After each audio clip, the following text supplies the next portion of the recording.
Right now, your CVT transmission is not lasting toward 100,000 miles. It is dying before you get there. And here's the scary part. You cannot feel it happening. You cannot hear it. The damage builds silently, mile after mile, until one day you press the gas and nothing happens. Then you are staring at a repair bill somewhere between $4,000 and $7,000. I keep hearing the same story from owners whose transmissions fail at 60 or 80,000 miles. They all say the same thing. I thought I was doing everything right. That is exactly why I made this video, because the 17 mistakes in this video are stopping your CVT from reaching 100,000 miles are not the obvious ones. We are going to cover every single one, starting with mistakes you probably never considered, building up to the absolute deadliest CVT killers that could be happening in your car right now. I guarantee at least one of these applies to you, and the further we go, the worse these mistakes get. So let us start with mistake number 17, which is towing without proper preparation. Towing puts massive extra strain on your CVT. It increases friction, heat, and stress on belts,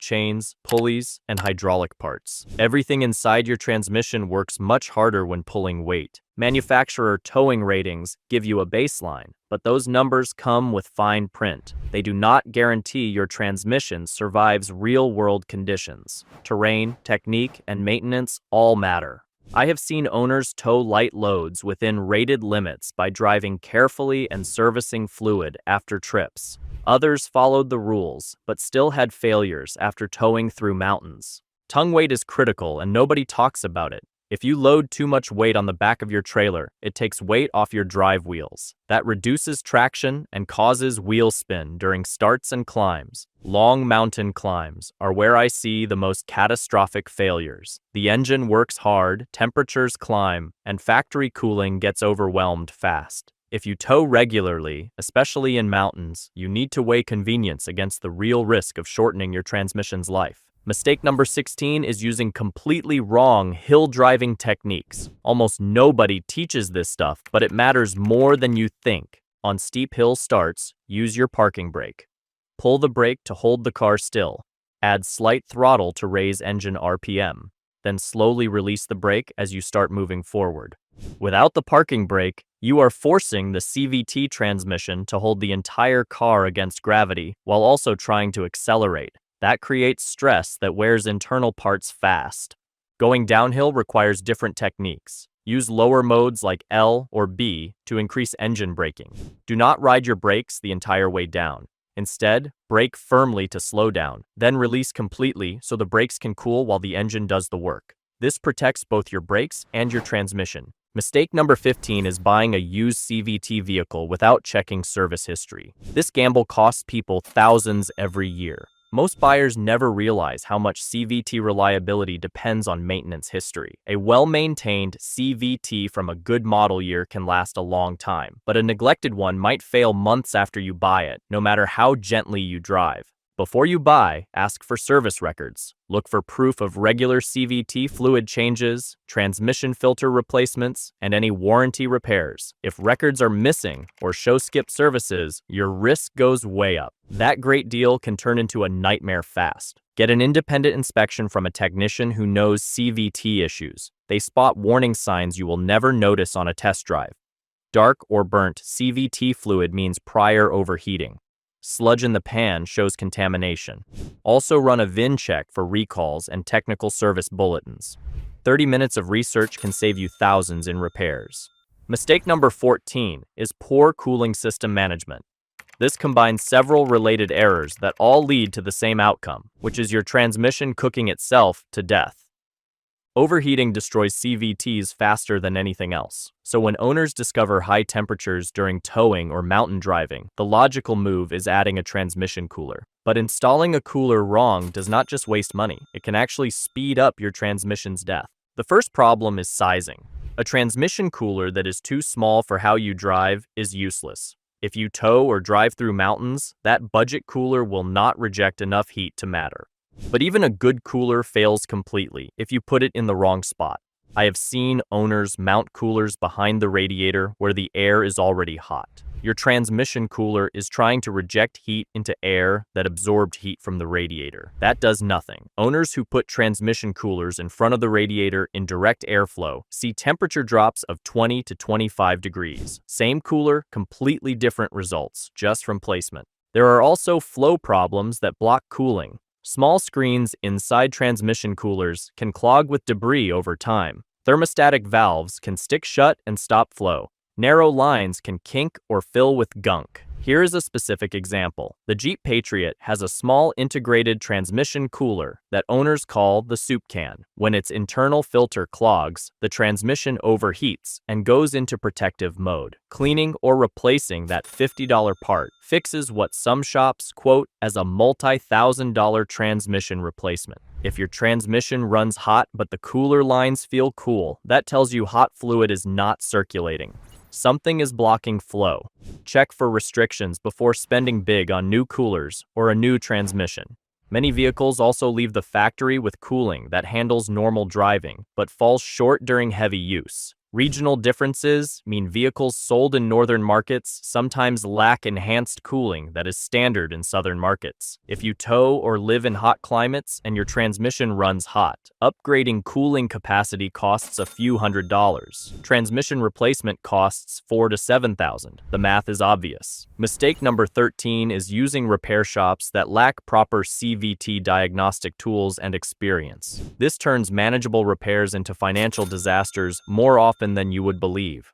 Accurate CVT diagnosis requires high-end scanning tools and data logging that go far beyond basic code readers. Effective troubleshooting needs scanners that can graph live transmission temperature, pulley positions, clutch pressures, and speed differences during actual driving. Service quality varies wildly too. Some quick lube places use incorrect CVT fluid during service. Others do high-pressure transmission flushes that push debris into valve bodies, causing instant failure. Some shops overfill transmissions, which causes foaming and damage. To protect yourself, ask about their experience with your specific CVT. Ask the technician to explain exactly how they will diagnose the problem and what tools they will use. If they cannot answer clearly, they are planning to guess. Your transmission deserves better than trial and error at your expense. Mistake number 12 is ignoring valve body, solenoid, and hydraulic control problems. These parts form the brain and circulatory system of your CVT.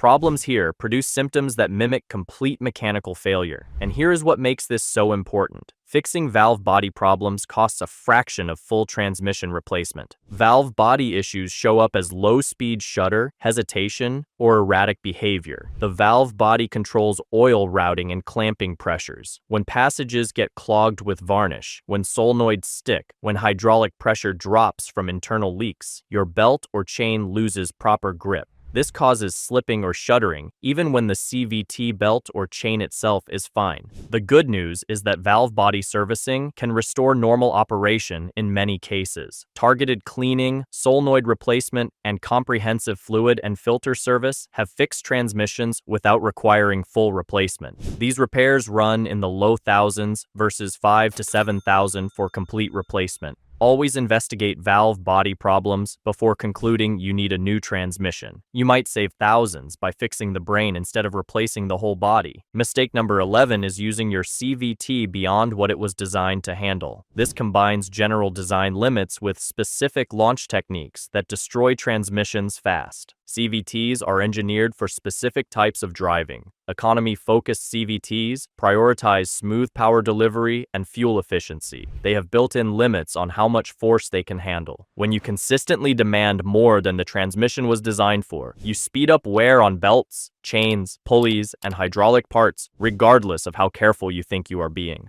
What does exceeding design limits look like? Frequent aggressive acceleration. Taking an economy crossover to track days. Repeated hard launches from stoplights, spirited canyon driving every weekend. These push the transmission into zones where stress exceeds what engineers planned for. Here is what surprises most commuters.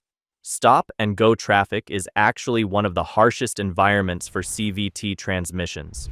Repeated launches combined with not enough cooling time speeds up damage faster than steady highway cruising. Urban delivery driving and daily gridlock count as severe duty. Specific launch techniques are particularly damaging. Neutral drop launching is where you rev in neutral, then slam into drive for a sudden surge. This creates violent shock loads through the entire drivetrain. Brake torquing involves holding the brake while applying throttle before releasing. This produces sustained high stress that elevates temperatures and speeds up wear. CVTs are especially vulnerable because they lack the ability to absorb sudden shocks like a dedicated clutch or torque converter. There is no sacrificial part designed to absorb abuse. The belt or chain interface itself takes all the punishment. Occasional spirited starts are manageable when the transmission is warm and fluid is fresh, but habitual hard launches at every stoplight lead to premature belt stretch, chain fatigue, and eventually catastrophic failure. Your transmission does not care about your desire to be first off the line. It only responds to physics, and physics always wins. Mistake number 10 is heat mismanagement and never monitoring temperature. These two errors are so connected that they belong together. Heat destroys CVT transmissions faster than anything else. Let me give you specific temperature thresholds. Roughly 170 to 200 degrees Fahrenheit is normal operating range. Near or above 220 degrees is problematic because protective additives start breaking down. Above 250 degrees is an alarm condition requiring immediate action. Pull over and let the transmission cool. The thermal breakdown process feeds on itself. As fluid overheats, additives that provide friction stability break down. The fluid loses its ability to carry heat away. This starts a destructive cycle. Reduced fluid performance leads to increased slip. Slip generates more heat. Heat further degrades fluid. The damage accelerates until parts start failing. Here's the problem. The vast majority of CVT owners have no idea what temperature their transmission runs at.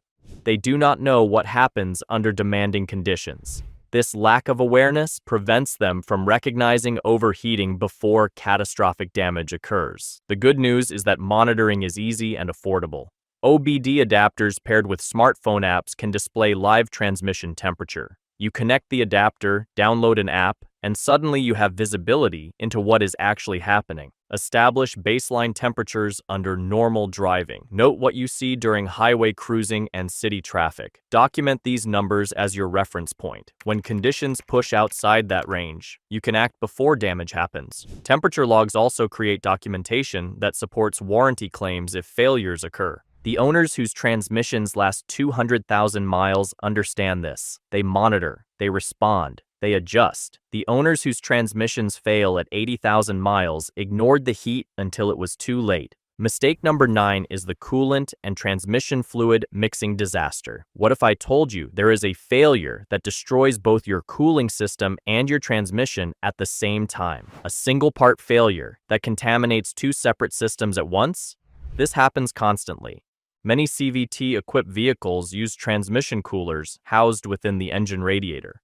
This design works fine normally, but cracks in the radiator, failed seals, or deteriorated cooler lines can allow CVT fluid to contaminate coolant or coolant to enter the transmission. Either direction causes serious damage. Check your coolant reservoir. Does it appear discolored, oily, or looking like a milkshake? That is a diagnostic red flag. Reddish-brown transmission fluid in coolant passages is equally alarming. These signs mean contamination has already occurred and damage is progressing. Coolant entering transmission fluid disrupts the friction properties and hydraulic stability that CVTs depend on.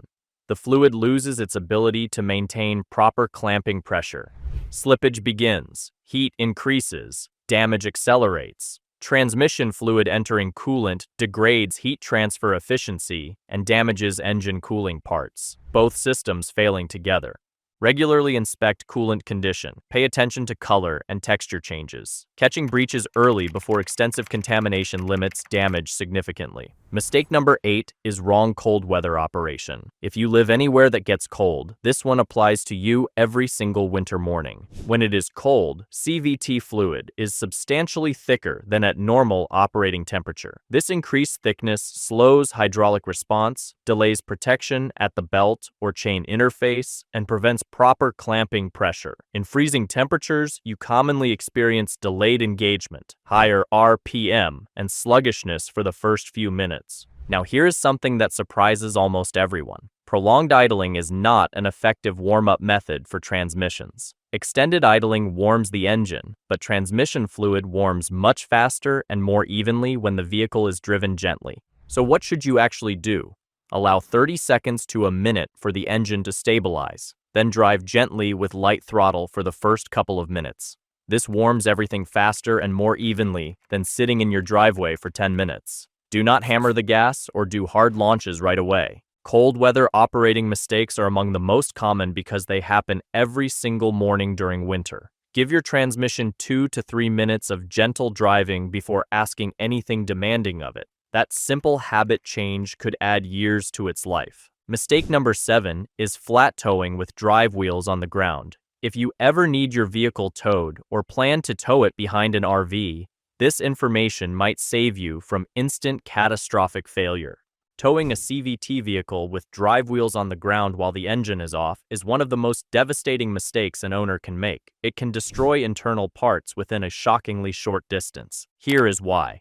Many CVTs rely on engine-driven pumps to circulate fluid and supply hydraulic pressure. When you flat tow with driven wheels rotating but the engine off, the transmission's internal parts turn without adequate lubrication because the pump is not operating. Bearings, pulleys, and seals experience metal-on-metal contact. This rapidly generates heat and causes catastrophic damage.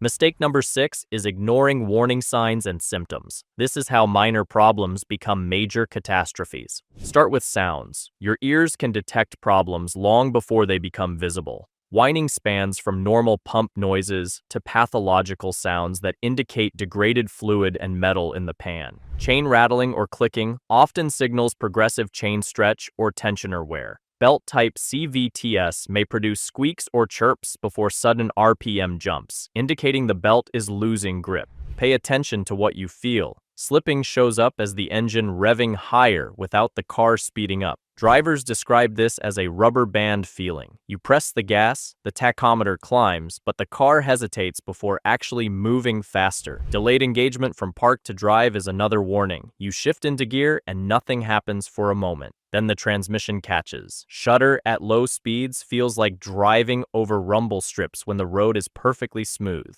Mistake number 5 is ignoring engine problems that stress your transmission. This one costs people thousands every year because they replace the wrong thing. Your engine and transmission work together. When your engine misfires, ignition coils fail, or fuel delivery is irregular, these issues create symptoms that look exactly like CVT slipping. Misfires cause jerking and hesitation. Fuel problems cause surging and loss of power. You might smell unburned fuel and think it is the transmission, but the real problem starts before power ever reaches the transmission. When combustion is irregular, the transmission's computer gets confused. The CVT tries to compensate for what it thinks is inconsistent driver demand, so it responds with erratic behavior. The transmission is actually working correctly. It is just reacting to bad information from a sick engine. Electrical faults can do the same thing. Corroded connectors, loose grounds, or failing batteries can trigger protective modes that look like transmission failure.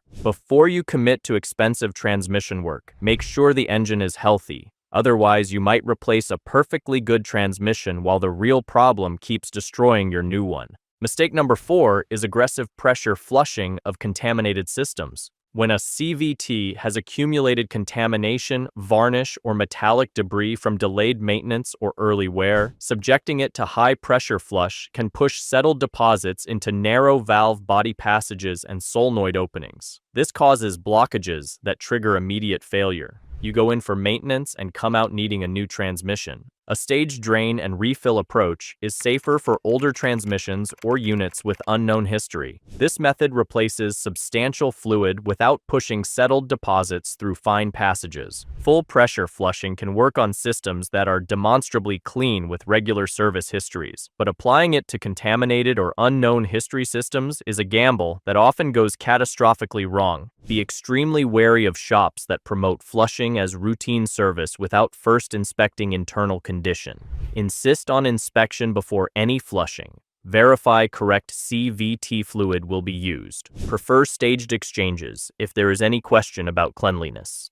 Mistake number 3 is using wrong fluid level and fill procedures. This sounds simple. Check the fluid. Add if needed. How hard can it be? The answer is that CVT fluid level accuracy is absolutely critical. Both overfilling and underfilling create conditions that degrade performance and speed up wear. Many modern CVTs lack traditional dipsticks. Technicians must check levels through fill plugs or specialized procedures that depend on fluid reaching specific temperatures before measurement. The procedure requires bringing the transmission to a specified temperature, often around 100 to 120 degrees. Place the vehicle on a level surface. With the engine running, shift through all gear positions and return to park or neutral as specified in your owner's manual. Then check or adjust through the designated port. Running low on CVT fluid starves the hydraulic pump. This reduces clamping pressure and can introduce air into hydraulic circuits. In severe cases, the pump cavitates, bearings run dry, and catastrophic damage occurs within short operating periods. Low CVT fluid does not cause gradual problems. It can destroy a transmission quickly. Overfilling creates different but equally damaging problems.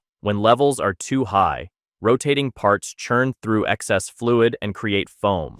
Foamed CVT fluid loses its ability to maintain hydraulic pressure. You filled the transmission thinking you were helping. Instead, you created conditions that speed up destruction. Mistake number 2 is never changing your CVT fluid. This is probably the most common and damaging error any CVT owner can make. Many manufacturer owner manuals and sales materials describe CVT fluid as lifetime or sealed for life. This marketing language leads countless owners to believe fluid never needs service. This is not true. CVT fluid breaks down through oxidation and thermal stress faster than conventional automatic transmission fluid. It works harder. It carries more debris. It degrades faster. Experienced technicians consistently recommend CVT fluid changes every 25,000 to 40,000 miles under normal driving conditions. In hot climates or severe service conditions, some recommend every 20,000 to 30,000 miles. Here is something critical. Severe duty encompasses far more conditions than most owners realize. Stop and go urban driving counts as severe duty. Frequent towing counts. Mountainous driving counts. Sustained high-speed operation counts. Extreme temperatures, both hot and cold, count. Short trips that do not allow the transmission to fully warm up count. Most drivers experience at least one of these regularly. The pattern in failure reports repeats constantly. A CVT operates adequately until roughly 80 to 120,000 miles on original lifetime fluid. Then symptoms appear: shuddering, slipping, overheating. By then, internal damage is often advanced. CVT fluid service at that point provides temporary relief but cannot reverse existing wear. Conversely, owners who adopt disciplined fluid service from early in vehicle life often report trouble-free operation past 150,000 or even 200,000 miles. We have arrived at the single most destructive mistake any CVT owner can make. Everything else causes gradual damage over time. Mistake number 1 can destroy your transmission in days, sometimes hours. Mistake number 1 is using the wrong CVT fluid entirely. This sits at the absolute top because while fewer owners make this error compared to never changing fluid, those who do experience rapid catastrophic failure. There is no gradual decline, no warning period, no opportunity to catch the problem. Wrong fluid goes in. Transmission dies, often within a few hundred miles. Many DIY owners and even some professional shops assume fluid is fluid. They think any automatic transmission fluid works in any automatic transmission. This is completely wrong for CVTs, and acting on it destroys transmissions with shocking speed. CVT fluid contains carefully engineered friction modifiers and additives that conventional automatic transmission fluid completely lacks. Using wrong formulation undermines the friction stability and hydraulic properties that CVTs absolutely depend on. Without proper friction characteristics, the belt or chain cannot grip pulley faces. Slipping begins immediately. Damage follows within miles. CVT fluid formulations are manufacturer-specific, sometimes model-specific. Nissan fluid differs from Subaru. Subaru differs from Honda. Using the wrong one, even if labeled as CVT fluid, can cause slipping, shudder, and accelerated wear. Substituting conventional automatic transmission fluid is even more severe. A TF is formulated for clutch packs and planetary gear sets, not for the friction-driven variator interface that CVTs use. The chemistry is completely wrong. When incorrect CVT fluid is used, the transmission control module tries to compensate by increasing clamping pressure. But this has limits. Under load, the belt or chain slips anyway. Slippage generates heat. Wrong fluid degrades rapidly under thermal stress because it was never designed for these conditions. A destructive cycle begins and accelerates until mechanical failure occurs. Always use the exact CVT fluid specified in your owner's manual for your specific vehicle. Do not accept generic fluid unless you verify it meets manufacturer specification exactly. Do not allow shops to substitute ATF or use whatever they have in stock. Verify correct fluid by inspecting containers before service begins. The modest cost difference between correct CVT fluid and cheaper substitutes is utterly insignificant compared to the multi-thousand-dollar cost of transmission replacement that incorrect fluid will cause. There is no scenario where saving $20 on fluid justifies risking a $5,000 transmission. You now know all 17 mistakes that kill CVT transmissions before 100,000 miles. Knowledge without action changes nothing, so remember these core principles. CVT fluid is not lifetime. Change it every 25 to 40,000 miles with the exact correct formulation. Heat destroys transmissions, so monitor temperatures and fix cooling issues early. Symptoms are warnings. Document strange noises, smells, or shuddering immediately. Your driving behavior during cold starts, launches, and hills directly affects longevity. Every mistake is preventable. The choice is yours. Every mile forward, you are either protecting your transmission or destroying it. Now, if you thought CVTs were fragile, dual-clutch transmissions are worse. The mistakes are completely different and more expensive. The video on screen reveals the habit-destroying transmissions in 30,000 miles. Don't miss it.